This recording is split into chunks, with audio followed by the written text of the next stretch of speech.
Hola, muy buenas a todos y sean bienvenidos a este nuevo capítulo de Consumo Conciencia Podcast. Hoy estamos con un invitado muy especial. Estamos con el señor Henry Alarcón, escenógrafo. Me gustaría decir que uno de los mejores, o quizás el mejor escenógrafo que pueda tener en el país. ¿Cómo estás? Bienvenido. Muy bondadoso, Brandon, por lo del mejor escenógrafo. ¿Lo dicen los mejores? Bueno, muy agradecido en serio por este espacio después de habernos nutrido un poco y el retorno a la academia en este gran teatro y acá en este box inmenso del Teatro Santander. Realmente pues también muy conmovido porque uno como trabajador del arte, entre comillas, tiene que estar siempre conmovido de las sensaciones que produce la buena energía. Eso me gustó mucho y me quedé ayer, de hecho, bueno, pues, para contextualizar un poco a la gente que nos esté viendo. Henry, hace poco aquí en el Teatro Santander en Bucaramanga, se hizo un taller de mecánica teatral y Henry fue uno de los invitados de Adelio, que es el productor ahorita, y nos estuvo dando unas charlas acerca de la escenografía y mucho de historia del teatro. Entonces lo escuché un rato, ya llevo 2 días escuchándolo, un par horas, y me quedó mucho sonando ayer que hablaste de el amor, la espiral del amor que repele las malas energías. Brutal, brutal cómo partiendo del conocimiento se crea una energía en el ser humano y que te transforma, porque es algo que hablas y es algo que transmites. Mucha gente puede hablar, pero no lo transmite. Tú lo hablas y lo transmites. Imposible no creerlo. El otro día estábamos casualmente hablando del tema del amor y es realmente cómo uno debe transmitir, y sí, es finalmente, pero también es una cuestión como de creerse, de creer. Como que tú perteneces a eso y tu rol como artista, tu rol como creador en términos generales, debe ser poder transmitir, porque al fin y al cabo todo lo que se hace en teatro, en el cine, en las artes visuales en general, en la pintura, en la escultura, independientemente de la interpretación que tenga el público que la ve, es lo que quiere transmitir el autor.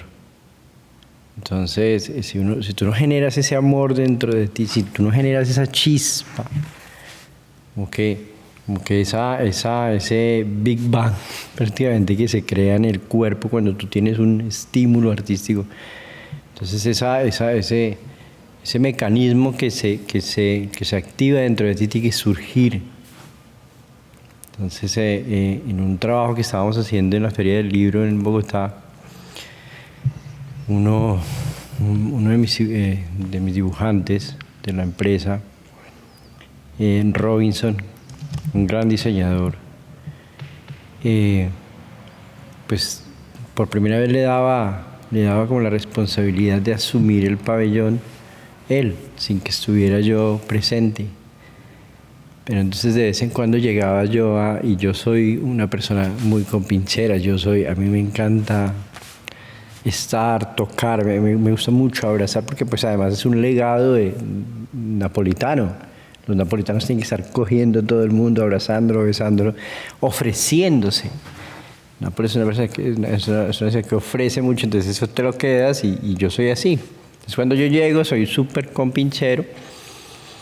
Entonces cuando pasa eso en los trabajos, como que transmites energía si la gente esté cansada. Él me decía, maestro, es increíble como cuando tú llegas, así todo el mundo esté cansado, no es una cuestión de miedo, de temor o de algo así, sino es una cuestión de entusiasmo. Entonces como que si no hay entusiasmo y yo llego, hay ese entusiasmo. Eso es seguramente un don, yo lo aprecio muchísimo en mí, creo que soy una persona que transmite una energía extraordinaria. El reconocer eso es muy importante, porque hay mucha gente que lo tiene y no lo reconoce. La modestia no los deja. Sí, porque además que esa palabra, como que se inventaron esa palabra de la modestia. La modestia es seguramente lo sencillo, o sea, la modestia debe ser, no es un término tan elocuente como la gente piensa, pero la gente tiene miedo. Yo lo llamo presunción, yo soy un presuntuoso, pero esa presunción hace que seguramente uno crea en el tema. Mira, un ejemplo, es como que si uno cree, hablando de la Deus Machine, de los dioses, es como si Superman o Spider-Man o Iron Man no lo creyeran. O sea, si Superman cree que él es absolutamente poderoso, no, obviamente no es una comparación para que uno llegue a ser un superhéroe, pero es esa convicción, o sea, él puede ir a salvar el mundo, es decir, él como tiene esa capacidad. Tú imagínate a Superman triste, que a propósito pues ese ha sido uno de los héroes de mi vida. De hecho, pues además porque yo cuando era niño yo soy suachuno,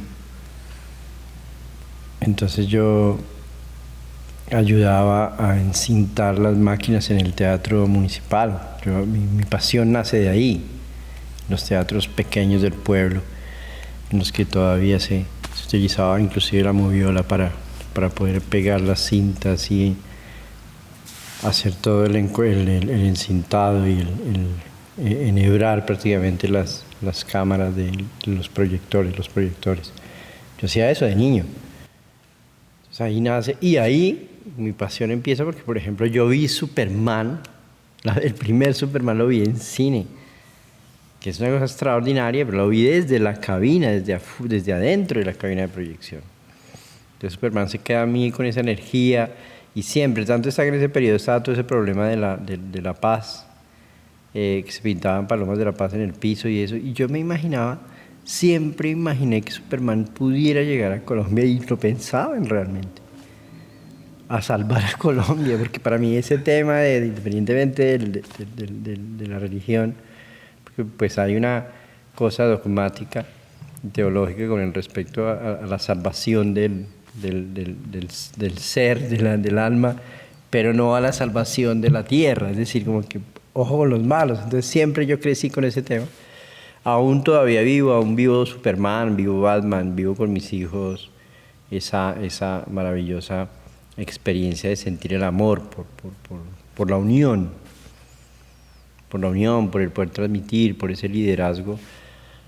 Y pues así me he formado. Entonces cuando uno encuentra esos grupos así como que uno es diferente y bueno, póngale ánimo, sí, ok, pero pues hay demostraciones de ponerle ánimo. Entonces eso pasa, yo sé que hay un cambio y uno llega y tiene esa energía extraordinaria. Eso que hablas también de multiplicar las academias. Las academias no son, tú lo decías ayer, las academias no son las instituciones. No. Las academias es esto. Nosotros somos academia. Esto también llega a ser una Esto es academia. una academia.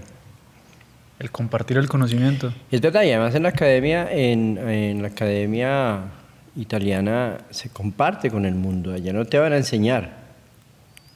Tú llegas a la academia y no te enseñan. Tú aprendes, es muy diferente. Y te dan la libertad, o sea, ¿tú quieres ser pintor? Listo, pues ser pintor, o sea, pinta. Tienes que aprender antes la técnica, pero cuando llegues a la academia te desarrollas. Entonces ese compartir, finalmente es esa, ¿cómo se llama? Esa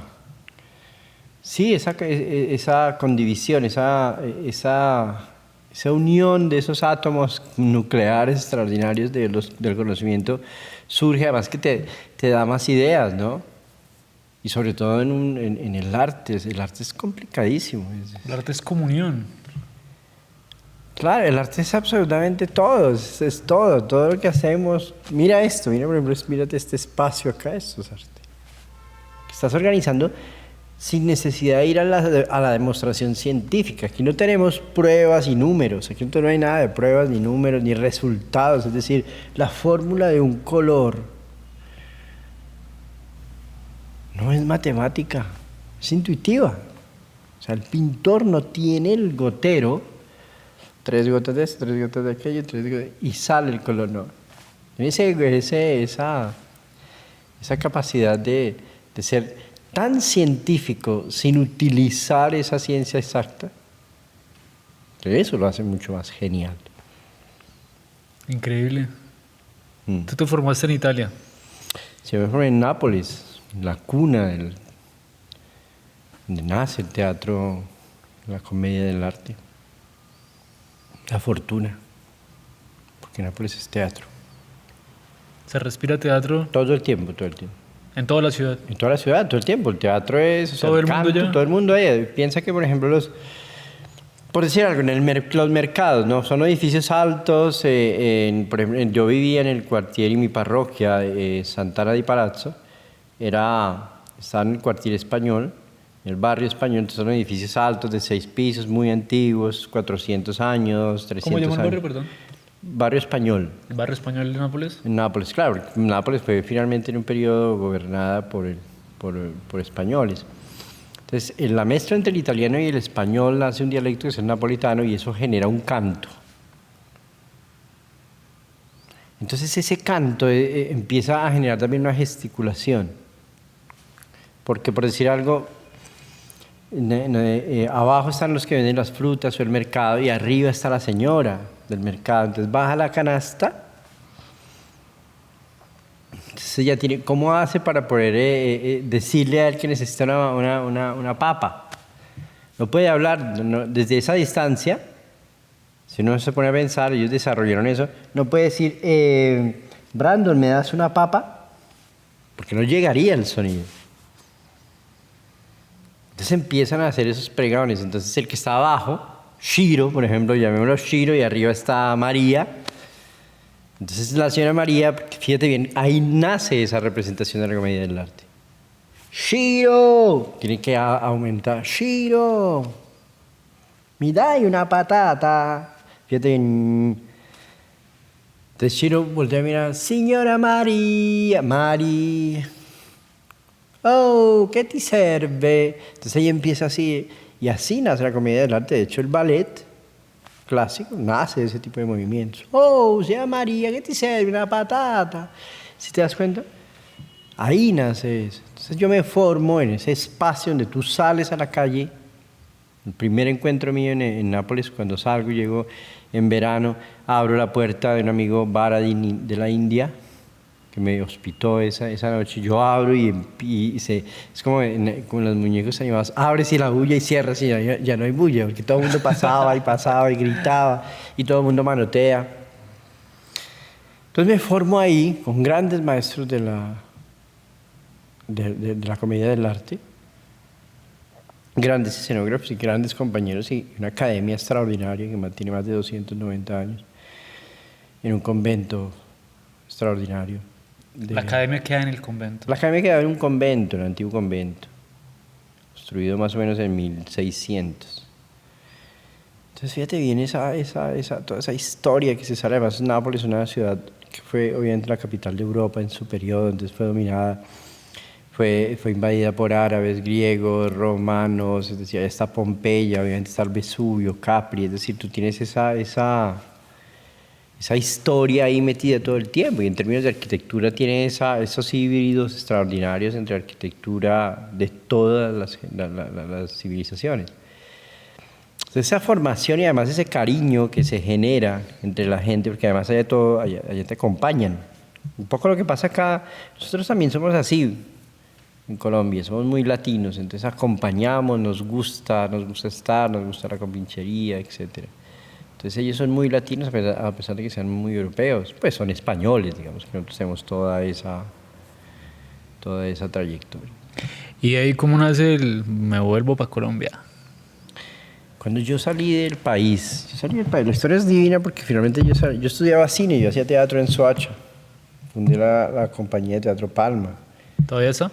No, fue un grupo de estudiantes, un ejercicio de colegio, por eso cuando se reúne gente en torno al tema del teatro y emprender las empresas, porque a mí me tocó así. Entonces fundo el teatro, empiezo a estudiar cine en una academia privada, SER, de una persona que trabajaba en Hollywood, hizo mucha producción en Hollywood y lo pensionaron, se trajo muchos equipos, entonces un escultor extraordinario. Y empezó ahí, abrió la academia de cine, entonces empezamos a estudiar cine y un profesor de montaje para cine un día nos mostró un documental sobre la escenografía a la italiana. ¿Recuerdas el nombre? No recuerdo bien el nombre porque además era ruso, difícil de pronunciar. No recuerdo bien. extraordinario maestro de montaje cinematográfico, un enfermo del montaje a ritmo, montaje paralelo, etc. Es un animal. Yo aprendí mucho con él de eso y me volví muy bueno en el tema de montaje rítmico análogo. Entonces, yo veo ese documental y veo ese mundo detrás de todo el tema de la actuación. Y dije, ya, de ahí empezó, como que ahí es donde él te decía, yo sé, hay algo dentro de ti que explota, que empieza así, esa espiral. Entonces, esa espiral, y cada momento de tu vida es una espiral. Entonces empieza a crecer, en ese momento empieza a crecer y empiezo a averiguar cómo llegar a Italia.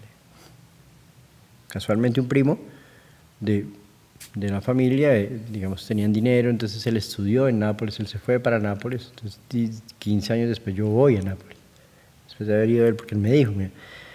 Y a mí el profesor me dijo, Henry, si usted quiere estudiar escenografía, tiene que ir para Italia, no hay nada que hacer, tiene que ir a las academias. No hay a ningún otro lado, es inútil para aquí. Y es verdad, no se forma de otra manera, porque además no te obligan. No hay quizzes, no hay nada. Empecé el proceso de averiguar en el Instituto de Cultura Italiano, como para resumir, entonces me fui para... se necesita que estudie 4 años, 2 años mínimos de italiano, o sea, 2 años. A mí me había entrado eso de hacerlo. Yo no podía esperar 2 años. Le dije a mi padre, averigüé, no había el dinero, pues mi padre, un operario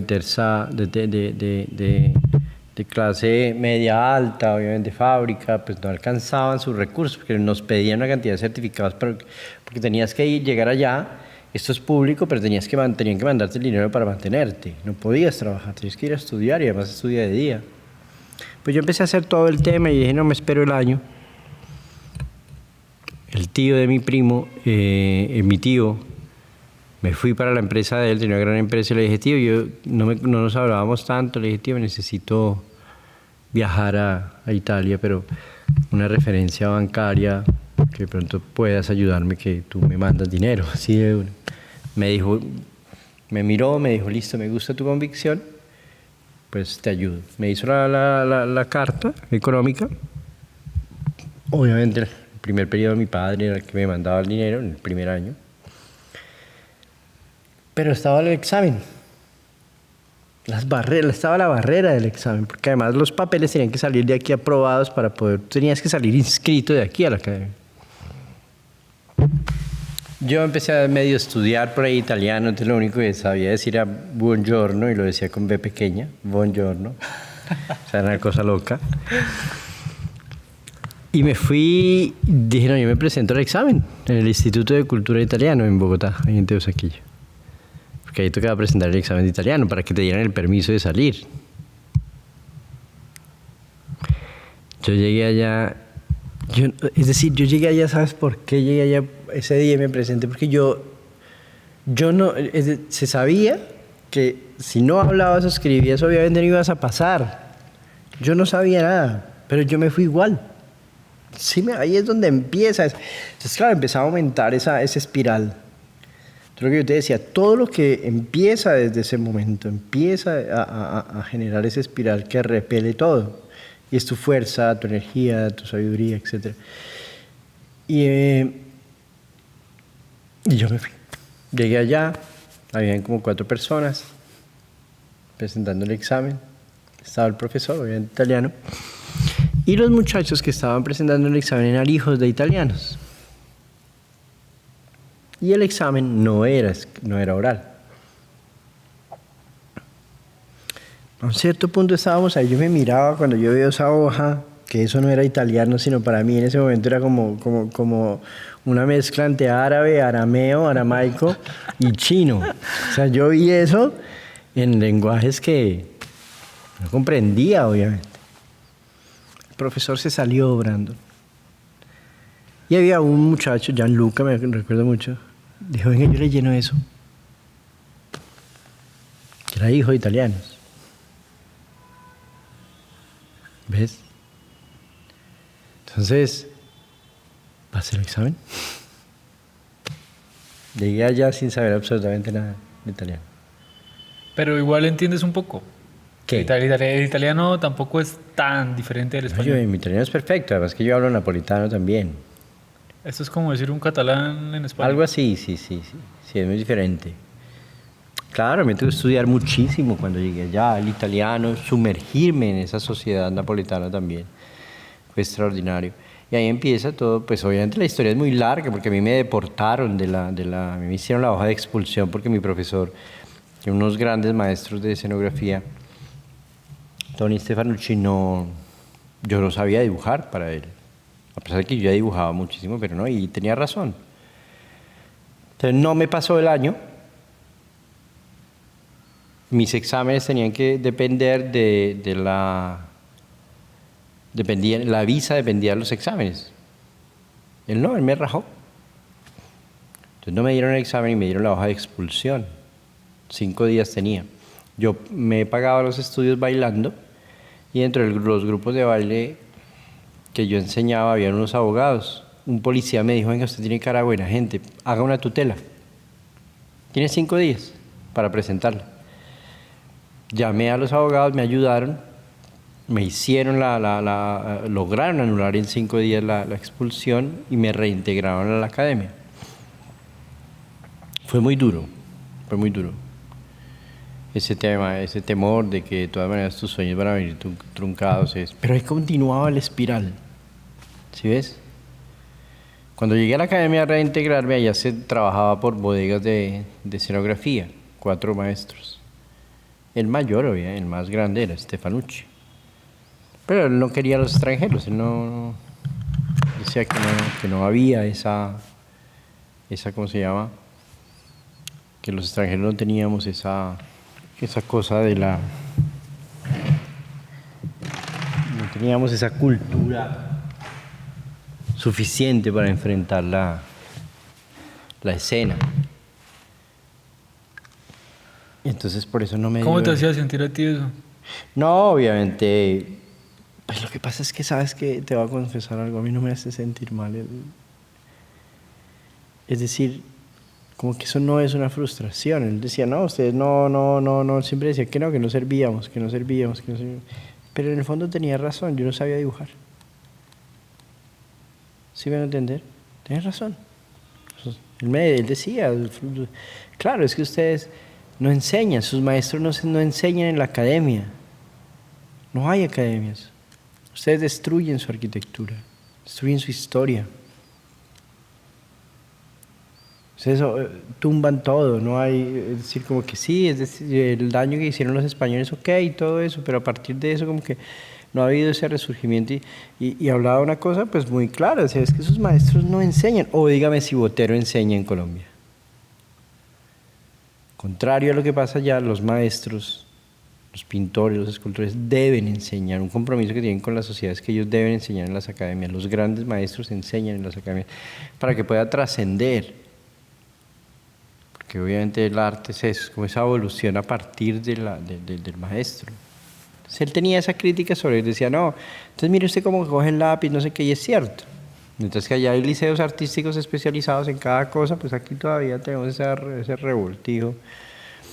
Pues que no es culpa de nadie, así somos. Entonces yo entendía pero ahí era donde teníamos que demostrar. Son formas de percibir la vida muy ambiguas, pero igual ahí está la pureza.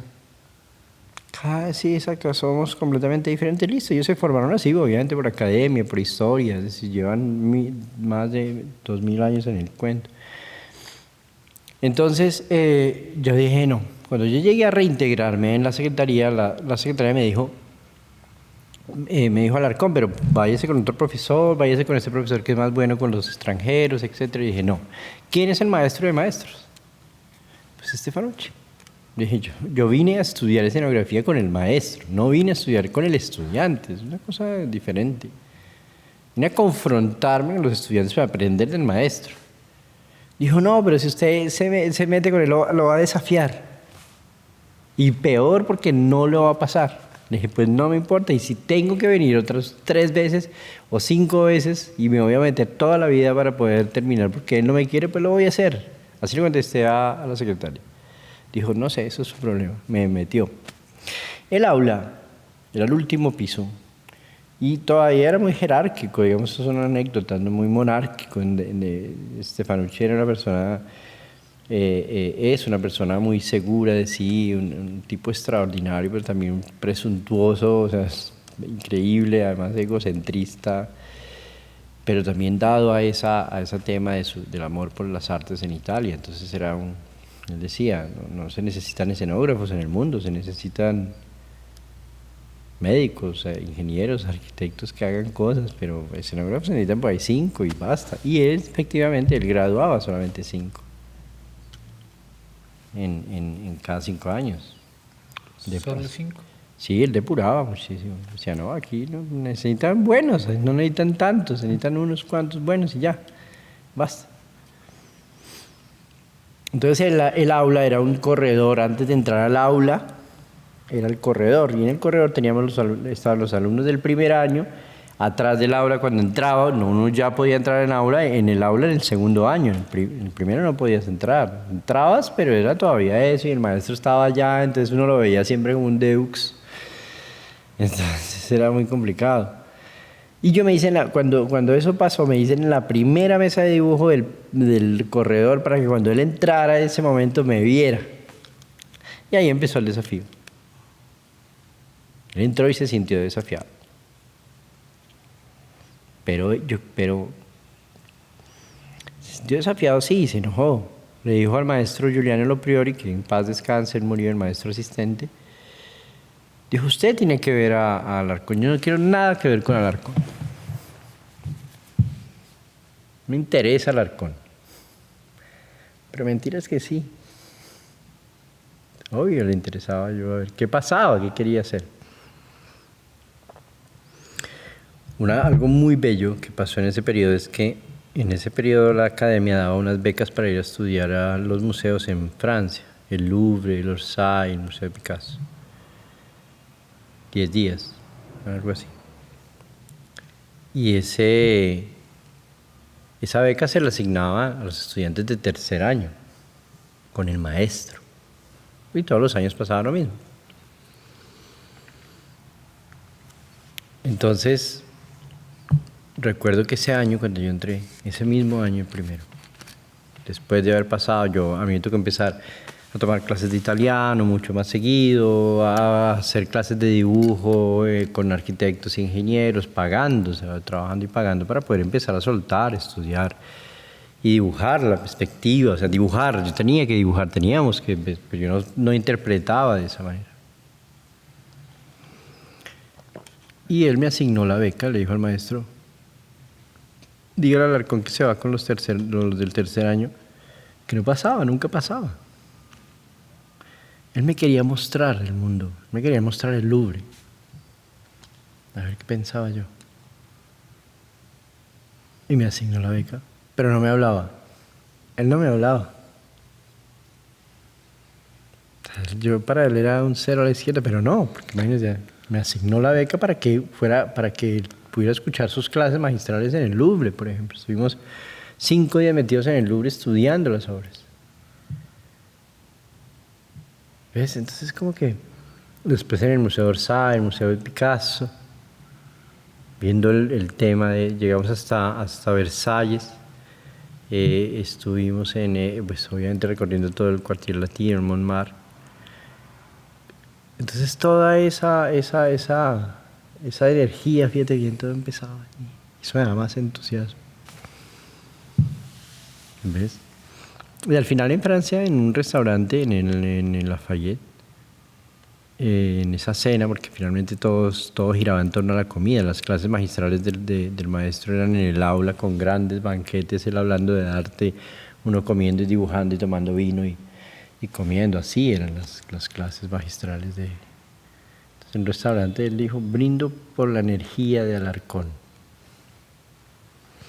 La única palabra que pronunció para mí en Francia.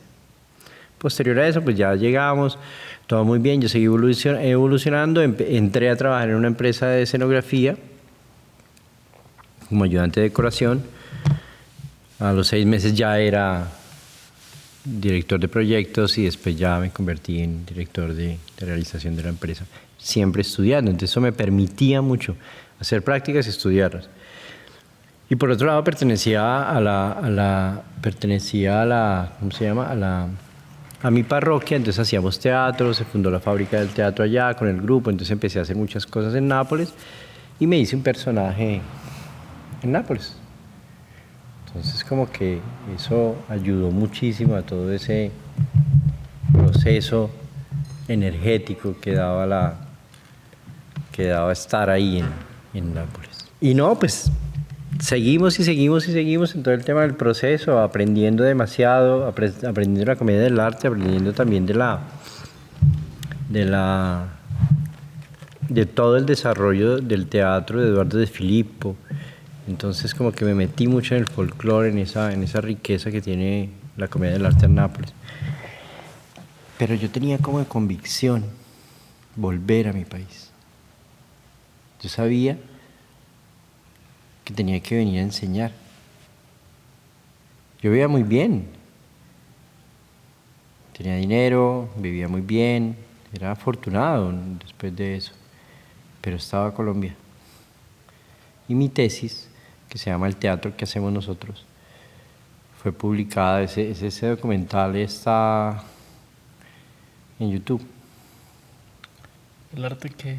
El teatro que hacemos nosotros, se llama. Que muestra un poco el proceso de la escenografía, pero estaba dedicado a la formación. De hecho, está escrito. La tesis mía estaba dedicada en ese periodo. Está bien, como todos. Yo dediqué y nombré tesis para la formación de técnica en Colombia. Ese era el objetivo, sin saber que cuando yo llegué al país, después de haber sido negado, 2 años después, esa tesis se convirtiera en el libro del primer manual de escenotecnia y se usa como texto de formación. Tú llegas acá y ¿qué pasa? ¿Cómo está la situación en el país? No, acá me acuerdo tanto que estaba el Festival de Teatro Iberoamericano, entonces yo todo contento, escenógrafo, me presento, sí, muy chévere, pero pues no, el sueldo son 700.000 y pues si quieren nos sirve de intérprete. Es decir, como que, no, además escenografía, ¿qué? Eso no existe. No existía la figura del escenógrafo profesional. ¿Y cómo te hace sentir a ti el hecho de que llegas al país tuyo, el que sacrificaste tu vida privilegiada que tenías en Italia y vienes acá y te dicen, hey, eso no, nada, usted no sirve aquí? Eso fue un poquito, eso fue una cosa fuerte porque además yo estuve sin trabajo, etcétera, y no se creía. Hasta que empecé a entrar en los medios, entro a la SAP, conozco gente, pero eso fue fuerte porque claro, eso era un arma de doble filo. Mi título no era título para nada.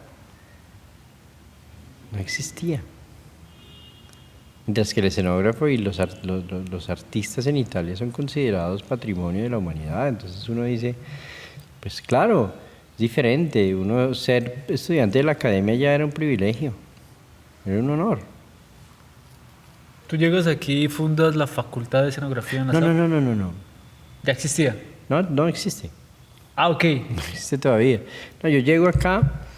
Lo primero que llegué fue a mi pueblo, a Soacha, y ahí me encontré con un alcalde que me permitió desarrollar mucho trabajo. Yo fui director de cultura en Soacha. Se hizo una renovela, porque yo soy experto en maquinaria teatral, entonces se hizo la remodelación del teatro y entonces estuve trabajando ya en Soacha. Mientras tanto que me hacía un poquito de espacio, fui director de cultura y después empecé a trabajar en la SAP, dando unos diplomados de escenografía, y ahí fue cuando empezó todo el rollo del libro, etcétera. Del libro, de empezar a hacer la formación. Eso es un tema muy, muy fuerte, muy, digamos que tiene un camino, un recorrido muy largo, luchando por la técnica, luchando por la escenografía en el país. Entonces, creo que y haciendo un recorrido por todo el tema de los teatros en el país, su infraestructura, mirando. ¿En la SAP entonces qué te armaste? ¿Un curso, un programa? No, en la SAP me contrataron para desarrollar el programa de la carrera de escenografía. Se desarrolló, pero pues quedó ahí, quietico. ¿No la están poniendo en práctica? No. Todavía. Todavía. Y también hablaste de maquinista en el SENA. Y claro, nosotros hicimos con el maestro Aldana, con el maestro Tobón y Santa, todo el tema de la formación de ¿cómo se llaman? Las competencias laborales para la formación en el SENA. Entonces sí he empezado un recorrido, porque aquí hay todo por hacer, todavía hay todo por hacer. Todavía está la esperanza de llegar a tener esa producción, de incentivar la producción y la formación, sobre todo en diseño de escenografía, diseño y construcción, realización de escenografía. Tengo entendido que también fundaste tu propia empresa, Sí, tu propio estudio escenográfico. Sí, se llama HG Studios con mi esposa, Carolina Loaiza, que es diseñadora de vestuario. Y tenemos la empresa HG Studios, una empresa muy reconocida realmente. Pero también llevamos más o menos unos 12 años en el mercado, hemos hecho, pues la empresa se dedica a hacer ferias, grandes ferias, museografía, expografía y teatro. O sea, aquí la producción de teatro no es tan grande, entonces obviamente tocaba otro nicho, pero siempre en la escenografía. Lo tuyo es el teatro. Claro, lo mío es el cine, no hemos logrado hacer ese paso, lo intentamos, pero con Fox en su periodo, pero los presupuestos no eran tan chéveres, entonces tampoco. Pero la especialización, la especialidad mía es la ópera monumental, el teatro lírico, pues obviamente hacemos teatro de prosa también. Aquí, de hecho, estuviste en la inauguración del Teatro Colón. ¿Estuviste Sí, ahí claro. involucrado?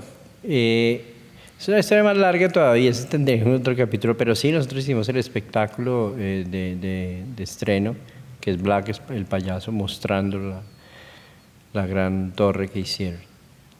Y después hicimos Macbeth en el teatro, hemos hecho mucha ópera. La última que hicimos fue La Flauta Mágica con la Fundación Quitambo el año pasado, en el 22, entre 19 y 20 de diciembre, un proyecto extraordinario. Ahí siento que como artista al construir algo dejas una parte de ti en cada construcción. Sí, total, porque además es ese don increíble, real, que si uno se pone a mirar, yo no soy, es decir, llegar, por ejemplo, yo todavía cuando me decías, sí, obviamente soy buen escenógrafo, sí, pero llegar a un nivel como de escenografía como el Dante Ferretti o Zeffirelli, no. Pero eso ya es Italia.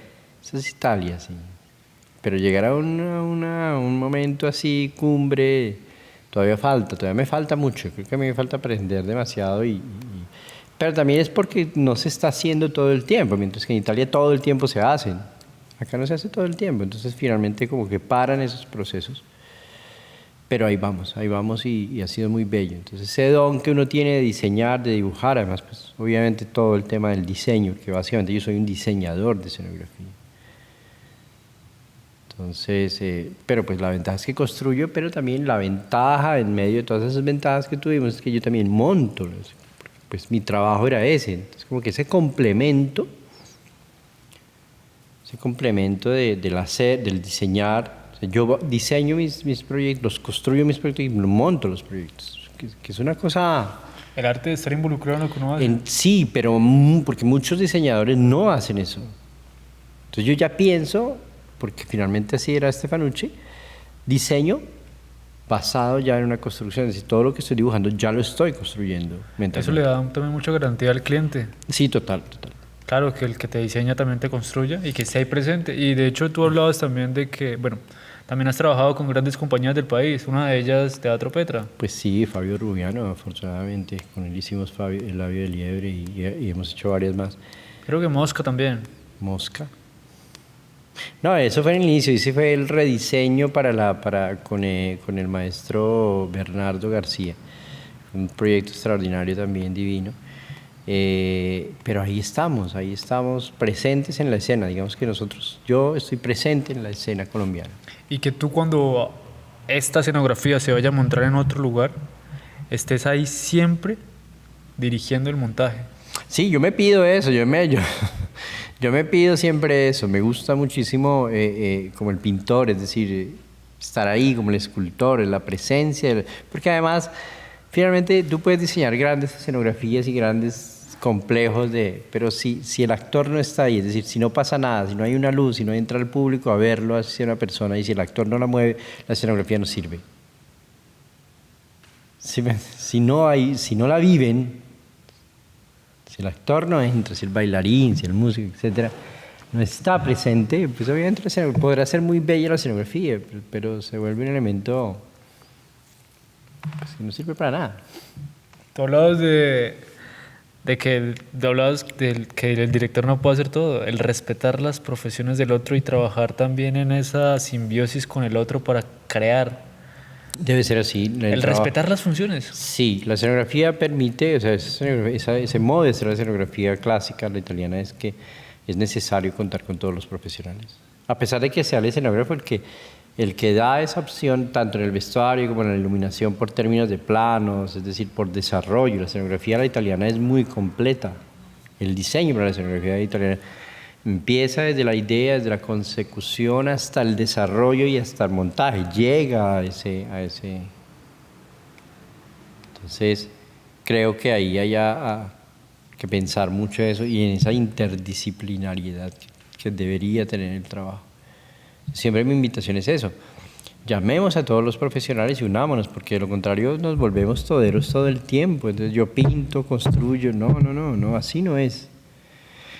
Yo no soy un todero en escenografía, yo hago escenografía y eso comprende el diseño, la construcción y el montaje. Es muy diferente de la escena dentro del teatro. Pero hago todo. Y dentro de mi profesión, dentro del desarrollo hay gente que decora la escenografía. Si se necesita una escultura, toca llamar a un escultor. Si se necesita una pintura, toca llamar a un pintor, un decorador, especialistas en todo, en escenotecnia. Entonces yo estoy llamando siempre especialistas. Y eso hace que la calidad del producto esté muchísimo más elevada, muchísimo más premium. Mucho más mirada, mucho más premium. Claro, se reúnen una cantidad de profesionales al servicio de la escena. Y tú decías algo muy importante que me quedó sonando y es que el dinero de la humanidad está en el arte. Claro que sí, si no se fuera a mirar cuánto vale una pirámide. ¿Sí me van a entender?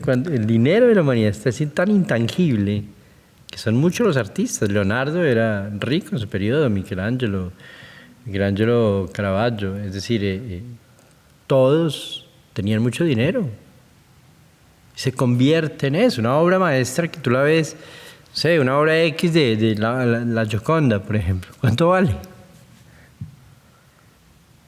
se puede, es intangible. Se puede comparar eso. ¿Cuánto valen las pirámides de Egipto? ¿Cuánto costaron hacerlas en su periodo? ¿Cuánto costó decorar la Capilla Sistina? ¿Cuánto costó hacer el Duomo de Milano? ¿Cuánto pudo haber costado en su periodo, qué sé yo, las esculturas de acá, ¿cómo se llama? De San Agustín. Es decir, si uno se ponía a pensar en todo ese desarrollo, ¿cuánto valía o cuánto en este momento, cuánto puede valer en términos de económicos el bloque de mármol? ¿Cuánto cuesta el bloque de mármol con el que Michelangelo esculpió el David? ¿Sí ves? ¿Cuánto cuesta un gramo de amarillo zafferano? Cuesta un gramo de amarillo zafferano, que es con el que se hace el risotto a los zafferano. ¿Cuánto cuesta un gramo de ese tinte para el óleo, para el acrílico? Cuesta más que el oro. Un gramo. Entonces ahí es donde uno se pone a mirar cuál es las telas, las sedas. Toda la materia prima solamente pensando en el desarrollo artístico. Entonces Leonardo, Michelangelo, Brunelleschi eran comisionados, venían pagos. El mundo no podría afrontar una construcción de un nuevo domo de Milano, no lo puede afrontar. O una pirámide. No, es que voy a hacer una pirámide. Allá en Italia aprendes este respeto absoluto por el arte. También defiendes mucho la terminología y el lenguaje. Total, el lenguaje, la terminología es fundamental. Porque pienso que es el camino correcto. La terminología, el cómo, el origen de cómo uno concibe cierta nomenclatura. Creo que se defiende eso, pero además se ama, porque estás por fuera. Entonces amas la arquitectura, amas la escultura, amas la pintura, pero sobre todo ese reconociendo la capacidad de los maestros. Pero también algo que nos falta en Colombia es que la misma sociedad civil de arquitectura llame a los artistas de las academias a participar en los proyectos civiles, que es lo que pasa allá. Entonces, si van a hacer un metro o un puente, llaman a la academia para que llamen a los estudiantes de artes para poder hacer las esculturas, los murales. No pasa.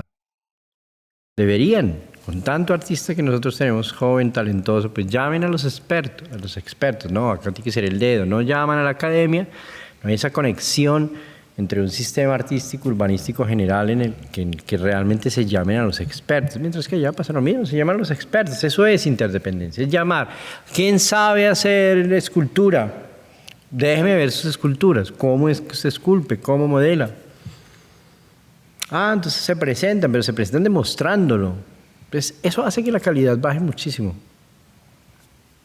Pues no trabajar con la interdependencia profesional en la especificidad de las artes, eso es delicado. Porque resultan haciendo cosas, no tengo nada contra los artistas menores, es decir, pero hay gente que estudia, hay estudiantes extraordinarios acá. ¿Cuál crees tú que sea ese paso a seguir en un país, en Colombia o uno ya más específico aquí en Bucaramanga, que están creciendo culturalmente para empezar a crecer de una buena manera? Culturalmente o en medio de las artes, pues yo hablo de... Artes escénicas. Mira, es eso. Yo te hago un ejemplo. Si yo fuera el alcalde de acá, te voy a decir así nomás, porque pasó en Soacha. Primero toca decorar la ciudad, toca arreglarla, toca llenar de esculturas, de fuentes. Esta ciudad tendría que estar llena de fuentes. Llamemos a los escultores, estaba Barichara allí, ¿no? Un poquito de visión. Pero hay una cosa que siempre he dicho yo acá y lo puedo decir fuerte, y es que es como si se nos hubiera perdido el sentido del gusto. El gusto por las cosas bellas. Y para hacer el gusto, a desarrollar urbanísticamente las cosas bellas, hay que tener gusto y placer, independientemente de la corriente, ya sea una corriente vanguardista en el arte o clásico, no sé, neoclásico, es decir, como lo quieras llamar, pero es el gusto por querer tener un paraíso que tú veas pinturas, esculturas. Eso es sencillo, llama a los estudiantes, no hay trabajo, claro que sí hay trabajo, y hay estudiantes que estudian pintura, es decir, hay gente. Y desde el punto de vista y desde la posición de un estudiante, de una persona que es artista también, ¿qué hacer ahí si no eres alcalde? ¿Cómo hacemos? No sé, mira, me pasa lo mismo que a todos porque yo también lucho con eso. Yo creo que la persistencia es no cambiar de profesión y buscar esa posibilidad. Alzar la voz cada que se pueda. Sí, claro. O sea, yo alzo la voz y le digo a la gente las cosas. ¿Es necesario? Es totalmente necesario porque además tienes que exprimirlo. Es decir, el artista tiene que exprimirse. O sea, ¿cuál es su mejor modo? Pues haciendo pintura, escultura, decoración, escenografía, vestuario, maquillaje. Volver a lo puro, de la ambigüedad. Totalmente, o sea, y dinero hay, Colombia está llena de dinero, olvídate, entonces Colombia tendría que estar lleno de fuentes divinas por todos lados, alegorías a esa misma nuestra naturaleza, no inventando, digamos, no necesitamos copiar nada, necesitamos es reinterpretar las cosas. Stefanucci decía una cosa clara, mi maestro de Viñardi, Massimo Viñardi, uno de los más grandes críticos del arte del universo, era mi profesor de historia del arte. Decía, yo no sé qué les pasa, me decía a mí, pero Alarcón, usted póngase a pensar que ustedes teniendo una de las músicas más extraordinarias del universo la tienen en Colombia, los paisajes más los tienen en Colombia, uno de los más grandes escritorios de todos los tiempos, García Márquez, que cuenta cómo son ustedes, qué hacen ustedes con ese realismo mágico. ¿Y por qué la belleza se centró solamente en la belleza del paisaje? Entonces los artistas de ustedes allá, ¿qué hacen? O sea, ¿qué hacen los pintores? ¿Qué hacen los escultores? ¿Por qué no pulula de producción las academias de ustedes? Y Stefanucci respondía, pues no pulula, porque como los maestros que tuvieron la oportunidad no enseñan, entonces no se trasciende. No hay la consideración de trascender a partir de las familias, son núcleos muy cerrados de todas maneras. Entonces, por ejemplo, no sé, los grandes, no voy a nombrar a nadie, no me corresponde, pero finalmente yo también he sido crítico con eso. Uno tiene que enseñar en la academia. Por eso cuando a mí me invitan a decir, a decir las cosas y tú me dices, enseño, no tengo ningún problema porque además el conocimiento tiene que ser universal, el compartir el conocimiento. Tienes que darte a eso. Obviamente hay que vivir, listo, uno busca las formas, pero yo no he dejado de ser nunca escenógrafo, por la situación económica que nunca. Todos los días de mi vida yo dibujo. Crear sin pensar en el dinero. No se puede. Puede ser un condicionamiento. Lo que pasaba en el ejercicio de anoche. Ustedes no querían hacer, pensaban que no podían crear un mundo fantástico porque no tenían dinero. Y lo creamos. Se crea. Se hace. Déjale del resto del universo. Y entonces empieza esa espiral y se unen energías y se une y se une. Entonces tú empiezas es como una aspiradora, ¿no? Igual. Esa es la energía que uno tiene que transmitir. Porque somos artistas. Entonces esa fuerza que tú tienes por dentro. Yo tengo una fuerza impresionante. Yo sé. Y no todos, o sea, no se logra esa. Pero pues también a partir de la compinchería, porque me gusta la compinchería. Bueno, después de una pequeña pausa estamos de vuelta. ¿Qué tal? ¿Qué te ha parecido la ciudad? Pues bueno, yo no conozco tanto, realmente no. Tendría que venir con más tiempo, porque siempre vengo a trabajar, entonces yo tengo que ir a Barichara, que es de las ciudades de la práctica de la escultura, ¿no? Acá en Colombia. Y pues nada, no he disfrutado tampoco de la comida, solo la comida del hotel, que pues finalmente no es así. Pero pues nada, tendré la oportunidad. Creo que hay un compromiso que nació ayer. Hay mucha cultura antigua y mucha que está creciendo en estos lados del país. Sí. Es imposible perdérselo. Sí, no, total, creo que es eso. Además, yo creo que finalmente todos los procesos de paz deben pasar por procesos con ese filtro cultural. Siempre he pensado que realmente que es no tanto la cultura, bueno, la cultura entendida como la práctica de las artes, ¿no? Pues porque tampoco hay que confundir o pensar que la cultura la cultura es todo lo que encierra la sociedad, ¿no? Una cultura pero creo que hay que incentivar más la práctica de las artes, pero también hay que incentivar de todas maneras lo que hablábamos ahorita, en el gusto por las cosas, también que los políticos como que tengan, yo creo que debería haber en la, ¿cómo se llama la escuela de política, la de SAC?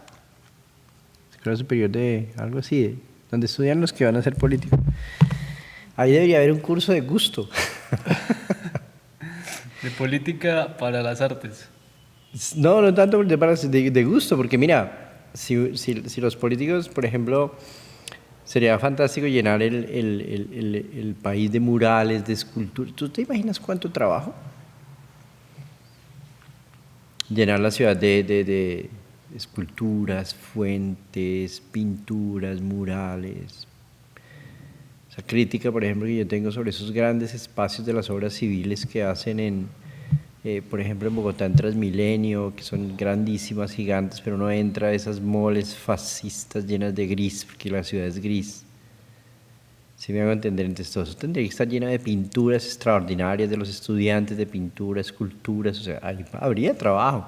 Y los contratistas tienen dinero para ese tema, podrían pagar a los... Claro que sí, lo digo porque pues uno trabaja con el Estado, entonces se pueden hacer proyectos de eso. Y ¿tú te imaginas cuántos escultores hay? No existe, porque tampoco hay tanto, no sé si la comunidad es tanta, pero en temas artísticos, pero se podría dar tanto trabajo. Hace poco leí que el arte es una transacción espiritual. Bueno, no sé, yo seguro. Seguro hay teóricos del arte que que hablan del tema o la crítica, la misma crítica del arte, seguramente. Tú también hablas mucho del artista visionario. Claro, la visión, el ser uno, el proyectarse uno a ese tipo de declaratoria de las artes en la que tú, en cualquier modo, colocas desde el punto de vista monumental la obra. O sea, la visión es esa, lo que a mí me encantaría tener esa visión de cualquier modo del pasado, inclusive que no es ni siquiera una visión monárquica después de Cristo, sino es anterior a eso. Las grandes civilizaciones estaban llenas de ornamentos, de escultura, de pintura, es decir, se basaban en ese. Entonces la belleza era intrínseca, el estudio de las tesis era ya desarrollado independientemente de que se haya acentuado en Grecia, pero hay que tener en cuenta que ese gusto por el desarrollo de las civilizaciones era estético, divino. O sea, la belleza era pues, entendido como belleza dependiendo de la civilización, de la cultura, etc. Pero siempre estaba llamado a eso, entonces sí había gusto por la organización, por lo bello. Parte también de que el artista, de hecho tú ahorita que hablabas de las pirámides, eso, el que las creó no pensaba en minimal, pensaba en monumental. Claro, porque como finalmente, si uno se pone a hablar en términos técnicos de proporción, pero sabemos que hay una atmósfera, pues está muy lejos, está muy arriba, entonces que uno se imagina, uno a veces, no sé, en ese imaginario colectivo, o al menos el mío infantil, porque pues uno puede hablar de teorías y ser un teórico de la crítica, de la historia, y puede estar uno estudiando todo lo que tú quieras, pero finalmente hay un niño dentro de ti. Para mí, los dioses están arriba de la atmósfera, y de aquí a la atmósfera es harto. Entonces, si uno se pone a mirar en términos de proporción, uno es muy pequeño, entonces siempre quiere cosas más grandes, y el hombre siempre ha querido eso. Es como el triángulo, ¿no? El horizonte, el triángulo, y todo mirando, digamos, la pirámide es el hombre mirando hacia el universo, hacia los dioses, y lo que querían en cualquier modo, y hablando en todas las culturas, eso pasó en todo lado. El trascender, los egipcios, y su pintura y su interpretación era meterse en cajas todo el tiempo para poder guardar un poco y subir y tener. El libro de los muertos habla perfectamente de ese tema, de cómo vas a vivir tú en el otro mundo, y así pasa en Oriente, en Asia, en África, en Sudamérica, lo mismo. Siempre queremos trascender, ¿no? Tú hablabas también de la Deus Machine. A la Deus Machine. Y mira que curiosamente eso pues es un tema. Hoy te saqué un poco de tu zona de confort porque siempre estás dibujando, que es tu fabulosa zona de confort. Hoy estamos aquí. Sí, o sea, yo creo que si te has dado cuenta, como que yo miro allá y sí, yo tengo que estar dibujando todo el tiempo. Yo no puedo, no, y siempre pasa lo mismo. Me siento como desesperado si no encuentro una hoja para poder interpretar. Siempre está el boceto, o sea, como que eso es verdad. No, me siento como atado. Y eso que dices de que el Dios está mucho más grande, pero el hombre la trae aquí. Claro, lo interpreta. Y pues no sé, hace poco también hablaba con un parcero y llegábamos como a una conclusión de que el teatro es como el primer arte. No sé, ¿tú qué pienses? Hablar de números o de posiciones en el arte no debe ser indicado. No sí, es que sí, sea, claro. No, pero siento que muchas de las artes parten de lo que tú hablabas ahorita cuando llegaste a Nápoles. Necesito comunicarme. El lenguaje ya no me sirve. ¿Ahora qué? Ahora, ¿cómo utilizo mi cuerpo? ¿Cómo represento con mi ser eso que quiero decir?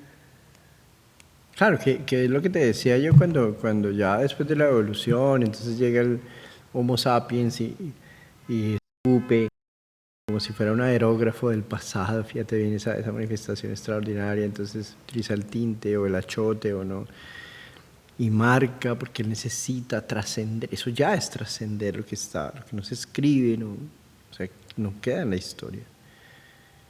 Es como ese querer trascender, y nosotros queremos trascender. Yo quiero trascender, yo realmente quiero trascender. Soy un artista que quiere trascender, quiere ser estudiado.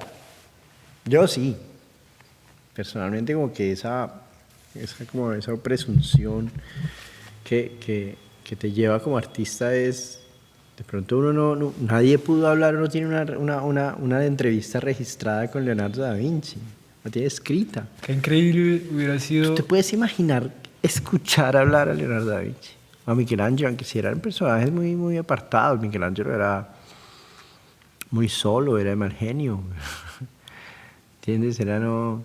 ¿O tú te imaginas que hubiese sido poder hablar con Van Gogh? La trascendencia de su conocimiento. Oh, santa madre, porque sí, es verdad que está la... Yo creo que yo estuve, cuando yo tuve cumplí uno de mis grandes sueños y fue haber estado en el Museo de Van Gogh en Ámsterdam. Y siento que Holanda hizo ese homenaje, ese museo, y está Van Gogh porque ellos le deben a Van Gogh. Ellos se sienten culpables de no haberlo visto. Yo sentí eso, es una percepción mía personal. Porque hay una deuda de que lo abandonaron y eso, pero mira todo lo que se volvió Holanda en cualquier modo en ese... Es porque Van Gogh tenía, o sea, tú hablas de Holanda y hablas de quién. Es como que hubiera borrado la historia de su pasado con sus grandes cosas. Entonces, creo que es fundamental entender el arte desde el punto de vista de la trascendencia. Lo están haciendo maestros contemporáneos, obviamente con toda la tecnología, y ya hay pero esos del pasado, Santa María. Sí, uno los lee, los estudia, hay escritos, manuscritos, pero ellos hubiera sido, que increíble hubiese sido hablar con Brunelleschi, haber escuchado su voz, tú te puedes imaginar, representada. Porque es muy diferente escribirlo, tú escribes, pero por ejemplo lo que está pasando en este momento, esa tecnología, esa capacidad, eso es divino. La trascendencia que también tienes en este momento. Claro, la posibilidad después de llegar a tanta masa, de masificar. Entonces, si uno tiene la posibilidad de masificar, ¿por qué en este país no? Sí, ok, hay problemas y todo, pero yo sí les quiero aconsejar a los políticos un poquito de estudio de historia del arte, el gusto por la pintura, por la decoración, por las artes decorativas. Creo que hace falta por esas grandes producciones extraordinarias que pueden llegar a tener una cantidad de generar tanto trabajo. Y mira que este proyecto también nace un poco de eso, de que los artistas trasciendan y de que quede un legado para el artista que viene, poder ver qué sucede en su mente, porque una conversación te iguala al ser humano. Cuando te das cuenta aquí, cuando te reúnes con los artistas, es como que somos tan iguales y qué increíble compartir una conversación con otro ser humano de una manera tan pura. Y ahí el ser humano se desinhibe. Se dona. Y que quede, me parece increíble porque siempre muchas veces quise ver algún artista que me gusta y no se encuentra alguna biblioteca para escuchar cómo habla, cómo se expresa, qué hay en su mente. Entonces también nace de esa necesidad de encontrar, de escuchar, de ver, de oír. Sería increíble que todos los artistas tuvieran la oportunidad de haber escuchado y haber estado en el taller de mecánica teatral, que tuvieran escuchado, que tuvieran visto, porque es increíble y me pareció increíble porque siento que sentí lo mismo que tú sentiste cuando dijiste qué increíble es dar una clase de escenografía en la Deux Machine. Esa es una cosa fantástica, o sea, mira esto, pues. O sea, mírame esto, o sea, esto es una fortuna, o sea, estamos haciendo mira el espacio, o sea, piensa nomás dónde estás. Si uno hace un barrido de este tema acá, mira esta fantasía, independientemente pero la concepción del espacio para la representación es extraordinario. Entonces, dar una clase en un teatro, tener una Deus Machina a disposición para poder ser una... Es una cosa o sea, para mí, se siente como ese respeto extraordinario, como para el político del Congreso, pues obviamente no es una comparación, pero dar una conferencia en el Congreso es extraordinario. Yo cuando se hizo la academia virtual, yo hice una conferencia en el Congreso, no allá, pero afuera, porque no me dejaron entrar. Pero creo que sí, yo creo que las artes, en general todas las artes, todas esas manifestaciones artísticas, desde la poesía, la lírica, la música, las artes visuales, las artes plásticas, ¿cómo se llaman? Los políticos deben tener una clasecita de esas, o sea, en serio, como esas clases, sí, toca proponerlo, ¿no? Porque es ¿En que Italia es así? no sé, pero es que no hay necesidad, Ya es tan cultura popular pues que porque ya es parte de ellos, es entonces patrimonio. es patrimonio, entonces ellos lo cuidan, se cuida, se trabaja para eso, se trabaja para el gusto, ¿entiendes? Además están las academias.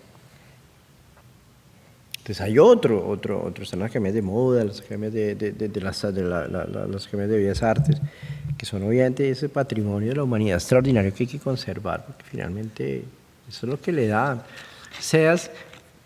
Finalmente el arte no puede determinar, a menos que sea manierista o clásico, neoclásico, y es que el arte ya se ha convertido en una sensación un poquito. También tenemos problemas, es otra charla, tenemos problemas con el tema de la concepción estética del arte. Porque también hay muchos que se vuelven ya muy facilistas, entonces todo es fácil. ¿Cómo Entonces, concibes tú el arte desde este ámbito escenográfico? para mí la realización artística, que parte obviamente de ese sentimiento profundo del ser, debe ser complicada, compleja. Sí me hago entender, tiene que tener debe ser compleja, tiene que tener mucho trabajo, tiene que tener mucha proyección, tiene que tener mucho de hacer, no puede ser tan sencilla. Las obras maestras son difíciles de hacer, porque tienen demasiado trabajo, llevan muchísimo tiempo. Entonces no podemos, en cualquier modo del arte, yo soy muy crítico de esa concepción del arte, de ese facilismo del arte en el que ya la gente pone es decir, ya todos son dadaístas, o sea, el arte ya se convirtió en un dadaísmo infinito en el que la gente piensa que poner y exponer cualquier elemento con un concepto entonces se vuelve una obra maestra. No, tampoco, hasta ya no. Es decir, el gesto que tiene después de la guerra o durante la guerra Duchamp con el dadaísmo, ese gesto que en cualquier modo para mí fue mal interpretado de poner el inodoro, de coger un inodoro, colocarlo, eso ya tiene otra consecuencia, que además era un espacio de guerra, era un momento en el que como que se decide poner una piedra, él sienta como San Pedro en la iglesia una piedra angular en medio del desorden, de la guerra, y la sienta y la pone ahí como para decir, ok, tenemos que volver a retomar los museos, porque hay un momento difícil, ¿sí me hago entender?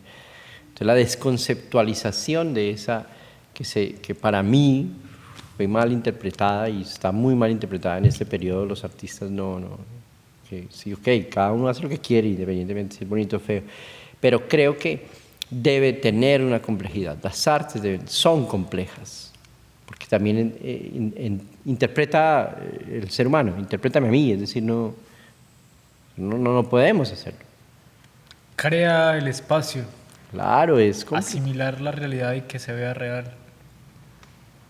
¿Sí? Sí, puede ser todo lo que te estaba diciendo. Y también que en la Deux Machine y todo lo que se haga allá adentro y que los teatros, como tú decías, estén hechos no para el público, sino para el artista principalmente. Claro, entonces ese trabajo se convierte en que vamos a ver a los artistas, a ver el resultado de esos 8 meses, de esos 6 meses, de ese engranaje. Entonces, eso es, ¿no? Tú creas, o sea, la parte escénica que ve el público es hermosa, pero tú también le creas a ellos para que ellos vean y se sientan demasiado. Sí, totalmente. Es decir, es como el que está, como el chef. Hay que probar eso, entonces tiene que estar atrás. Claro, las escenografías deben ser ese orden místico extraordinario en medio de ese caos, como esa entropía extraña. Atrás tiene que ser también bella. Las escenografías tienen que ser un totum, porque se hacen un templo. Es decir, no había utilizado hasta ahora, y por ejemplo me sorprendió cuando hicieron el grupo Deux Machine, porque claro, sí se había pensado, pero no lo había visto tanto. Es decir, lo tenía ahí, siempre trabajé en la Deux Machine, que se llama así. Pero ahora entendí que la Deux Machine todavía existe, está ahí. Y que tenemos que llamarla así. Máquina de Dios. Sí. La máquina de los dioses. ¿Qué sucede en la máquina de los dioses? Todo lo que tú quieras, ahí puedes voltear el mundo al revés, puedes interpretar lo que quieras, puedes hacer todo lo que quieras. Por eso es una máquina de dioses, porque finalmente los dioses mandan. Pero tienes que manejarla completa, tienes que utilizarla. Yo creo que ahí también va mucho lo que tú hablas de visión. Al visionar sueñas. Y en la Deus Machine las haces realidad. Claro que sí, entonces ahí tienes todo lo necesario en la Deus Machine, la torre escénica de un teatro. Está todo lo necesario para que tú crees irrealidades. Contrario a lo que pasa en el cine, que obviamente pero es más o menos lo mismo. La máquina del cine también es una Deus Machine, haces lo que quieras. Eso es lo que aquí pasa en tiempo real. Eso es muchísimo más rico, ¿no te parece? No es mucho, no es mucho más ¿No? rico. No, porque finalmente la realidad de cuando se gira una película cinemática, la realidad está ahí en el momento, es decir, sí se está viviendo. Que después ya se transforma mediante el montaje, la postproducción, etcétera, pero igual filma una escena. Es otro mundo porque estás ahí metido, estás controlando el movimiento. ¿Ves? Tú, pero como director, se está controlando toda la máquina, entonces todo se mueve. ¿Sí ves? Acá no. Acá se mueve al interno y la gente nadie lo ve. Yo tenía un proyecto muy ambicioso que se llamaba el Teatro Transparente, que era como mostrar qué estaban haciendo, era como construir una torre escénica en cristal. Un poco como lo que ya pasa en la Arena de Verona en Italia, que es el ente lírico más grande del mundo, en donde los cambios de escena son extraordinarios. Entonces la gente paga las boletas para ir a ver los montajes. Entonces creo que la Deus Machine existe todavía. Está. Como el teatro, tú hablabas también del teatro como el templo para ir, oír y ver. Y ver, sí. Y la necesidad también de lo que hablábamos, bueno, lo que te pregunté al principio, como una transacción espiritual. Allí también se cuida mucho el cuerpo, la mente, el espíritu. ¿El teatro fue creado quizás para eso? No ¿Para es que se haya sanar? creado todo eso. Sí, sí, obvio. ¿Sanar Lo que el les decía, espíritu? claro, el teatro nace a la par del hospital. Entonces, sí, es una especie de sanación. Claro que sí. Claro. O sea, todos los que hacemos parte de este medio, de las artes visuales en general, de las artes plásticas, yo creo que somos sanos, algunos de pronto menos, pero somos universos extraordinarios. Increíble. Sí, es un discurso extraordinario, no podría estar hablando todo el tiempo. Pero el legado también que dejan los grandes maestros, el respeto por los maestros. Yo siento que también viene del respeto de ellos por el arte. De la sacralidad, ¿no? Del sacro. El rito. Claro, todo.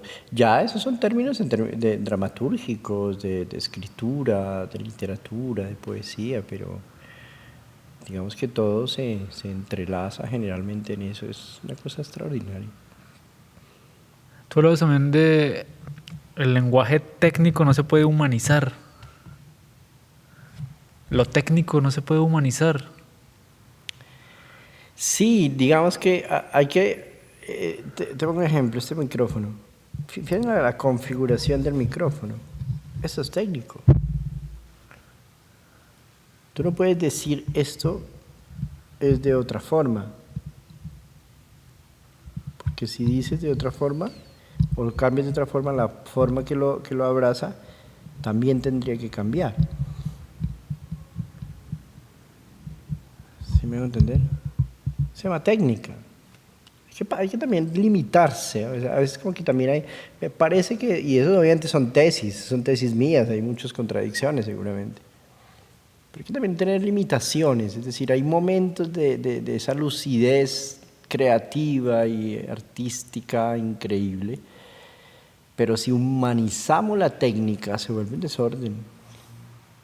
Si a la técnica le pones ese romanticismo, no vas a lograr. Es que parar a un cierto punto, que hay que hacerlo igual. Que hay que, obviamente, tiene que ir mutando, que hay que resolver, que todos los procesos son completamente diferentes, que pueda que, como pasaba en el montaje cinematográfico, un ejemplo es Taxi Driver, que empieza la película en un modo y termina en otro modo porque pasa por una cantidad de filtros, esos son procesos creativos. ¿Cómo te conviertes en un gran crítico?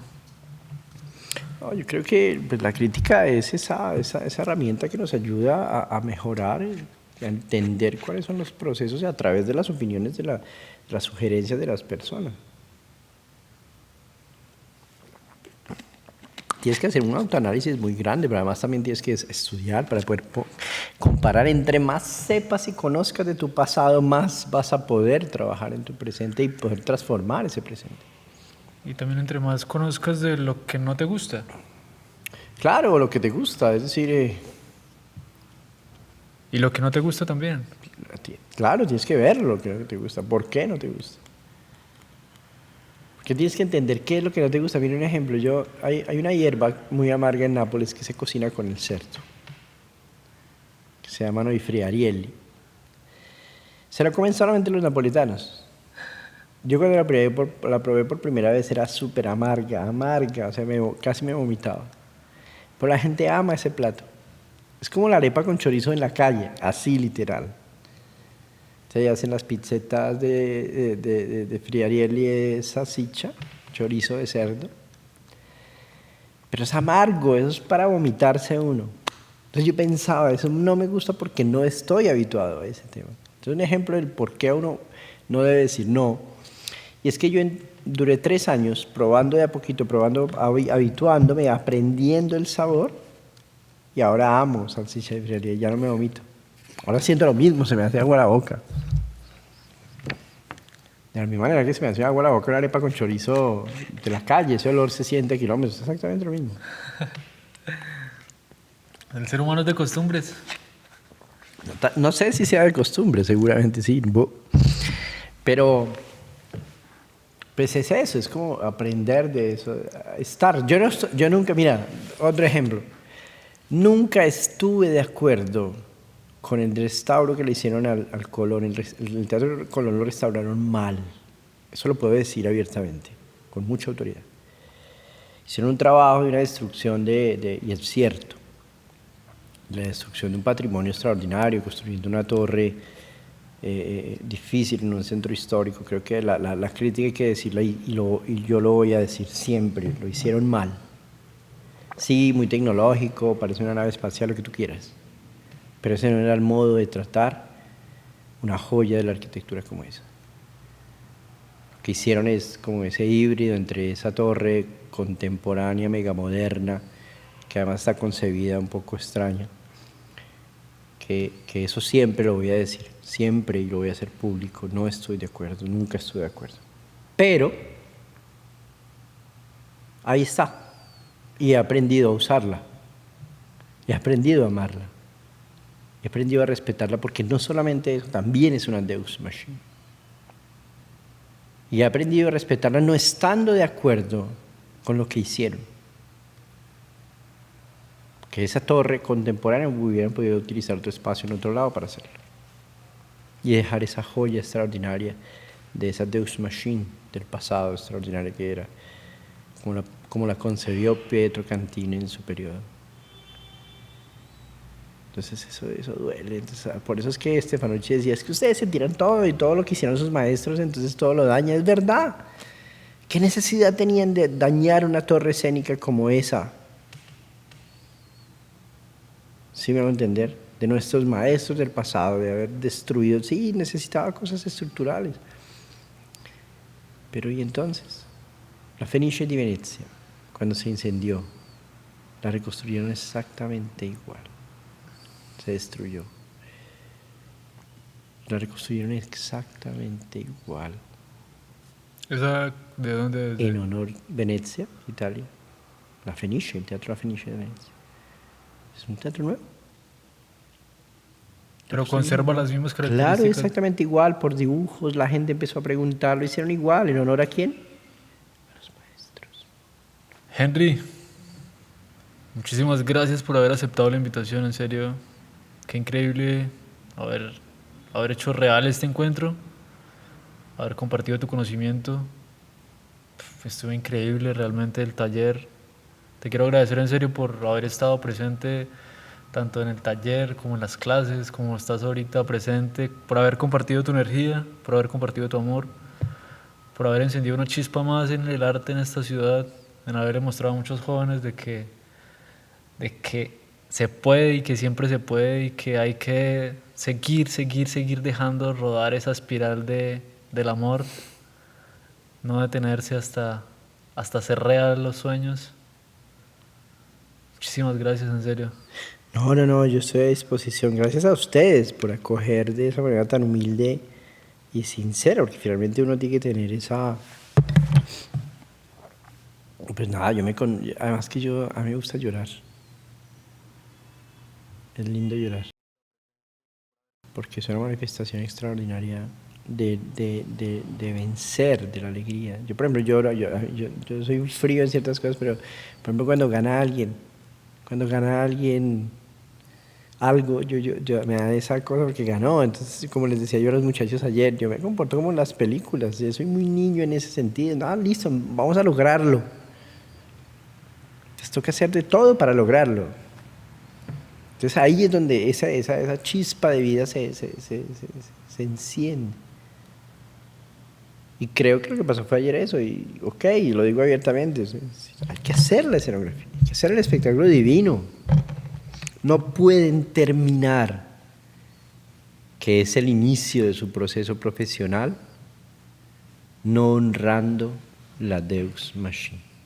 De hecho, cuando hablaste de que era un sueño para ti estar dando una clase de escenografía en la Deux Machine, fue tan increíble que lo transmitiste que me sentí inundado de esa energía. Fue como que, uff, estoy cumpliendo también un sueño teniendo una clase de Es escenografía una clase magistral, sí. con uno de los maestros que para mí, en mi poco conocimiento de la escenografía, eres por el momento el mejor que conozco. Bueno, en Colombia seguramente hay muchos, y hay gente que trabaja. Lo que pasa es eso, yo transmito lo que me transmitió Nápoles, es mi segunda tierra, yo amo mi país, me devolví para eso, trabajo para eso, podría irme pero no quiero, porque para mí hay dos paraísos, Nápoles y Colombia. Entonces es fundamental entenderlo. Ya tendré tiempo de ir a terminar mis días allá. ¿Quieres terminar tus días allá? Seguramente, entre allá y acá, pero pues es que Nápoles es una fuerza impresionante, es una cosa, Nápoles te da, tú ves Nápoles y te sientes así, te invade, hay demasiada historia. Entonces todos esos maestros que han pasado por ahí te han dejado eso, y aquí lo mismo, y ese respeto, y yo les agradezco mucho ese respeto que ustedes han tenido conmigo, esa admiración, eso me hace, como le dijo antes de morir el tío a Spider-Man, para un gran poder, una gran responsabilidad.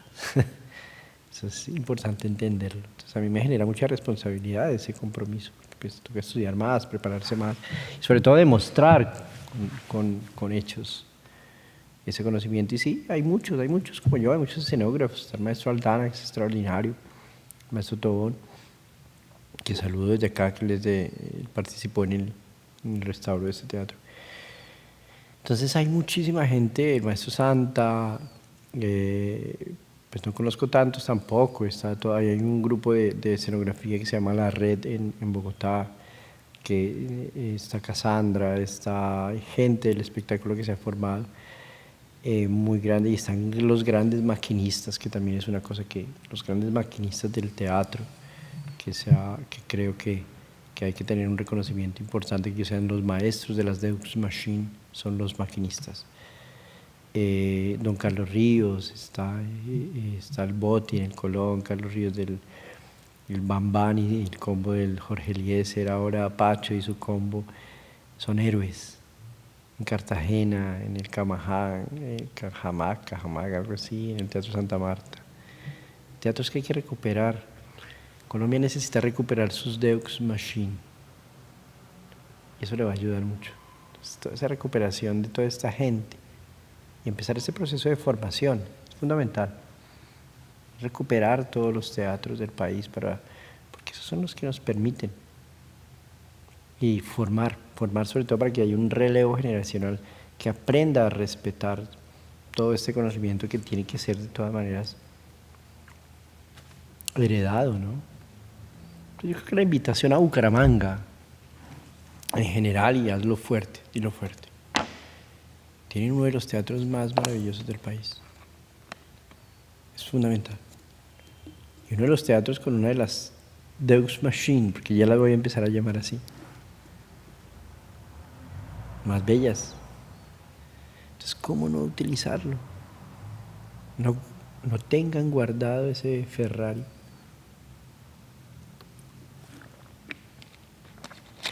Pero sobre todo no lo cambien a gas. Muchas gracias, Brandon, y a ustedes. Y hay que hacer la de la escenografía. Yo me comprometo. Muchas gracias. No, a ti.